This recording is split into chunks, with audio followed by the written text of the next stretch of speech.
आपल्याला 1 किलो खव्याचे गुलाबजामुन करायचे आहेत. 4 वाट्या साखर घेतलेली आहे.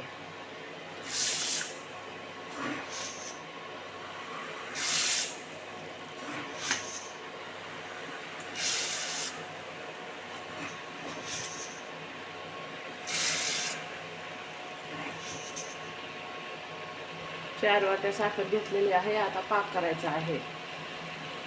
मी इथं 1 किलो खवा घेतलेला आहे. त्याचे आपल्याला गुलाबजामुन बनवायचे आहे. त्याच्यामध्ये मी मैदा 250 ग्रॅम ॲड करणार आहे गोळे बनवण्यासाठी. मी इथं 250 ग्रॅम मैदा घेतलेला आहे वाटी. ते आता त्यात ॲड करणार आहे. त्यात मिक्स करायचं आहे.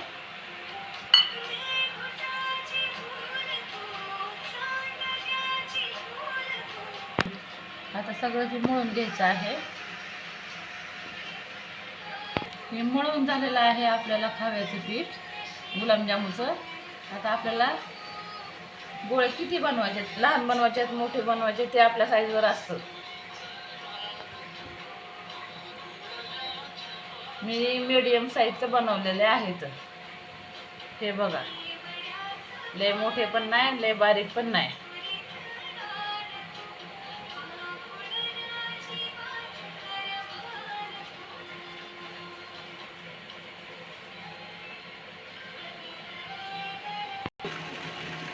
असा पाक बनवून घ्यायचा आहे. पाक बनवून तयार झालेला आहे आपला. आता आपण ना कढई ठेवून तेल गरम करायचं आहे. त्याच्यामध्ये गुलाबजामुन तळण्यासाठी. गुलाबजामुन आपले तयार झालेले आहेत. गुलाबजामुन आपले तयार झालेले आहेत.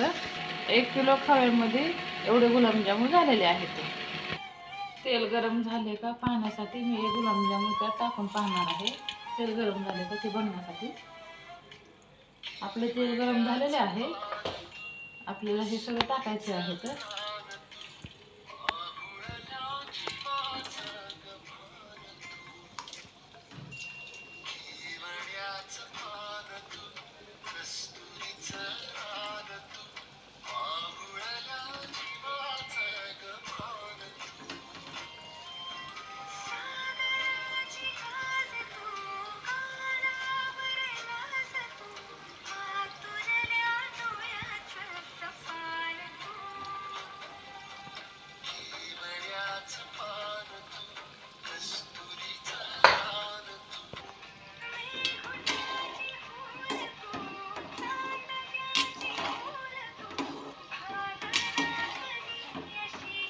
झालेला आहे.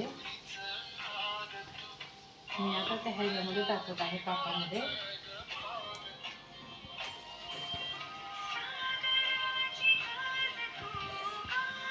मंद आचेवरच तळायचं आहे. लय गॅस मोठा करायचा नाहीये.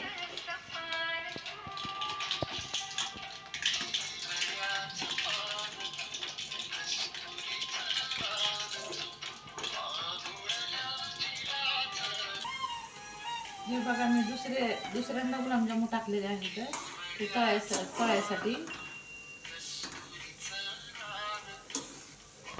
आपल्या गुलाबजामुनला रंग किती भारी आलेला आहे. ब्राऊन ब्राऊन कलर असंच भाजायचा आहे, त्याला तळायचं आहे.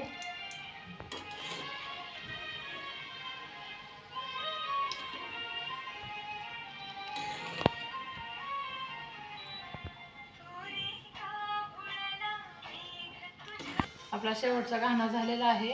हे मी लंबुळके बनवलेले आहेत. आपल्याला ह्याला 2-3 तास मुरू द्यायचा आहे. तोपर्यंत ह्याला सेट होऊस तर आपण झाकून ठेवायचं आहे.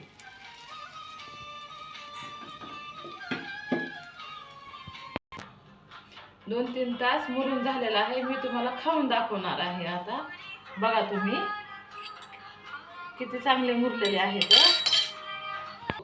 मी तुम्हाला खाऊन दाखवत आहे. बघा कसे मुरलेले आहेत. खूप छान झालेले आहेत.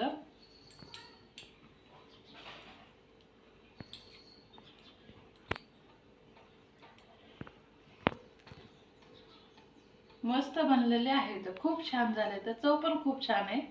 तुम्ही खवा आणून गुलाबजामुन असेच बनवा. मी सोनिया जाधव. माझ्या चॅनलला शेअर करा, लाईक करा आणि सबस्क्राईब करा. भेटूया दुसऱ्या रेसिपीमध्ये.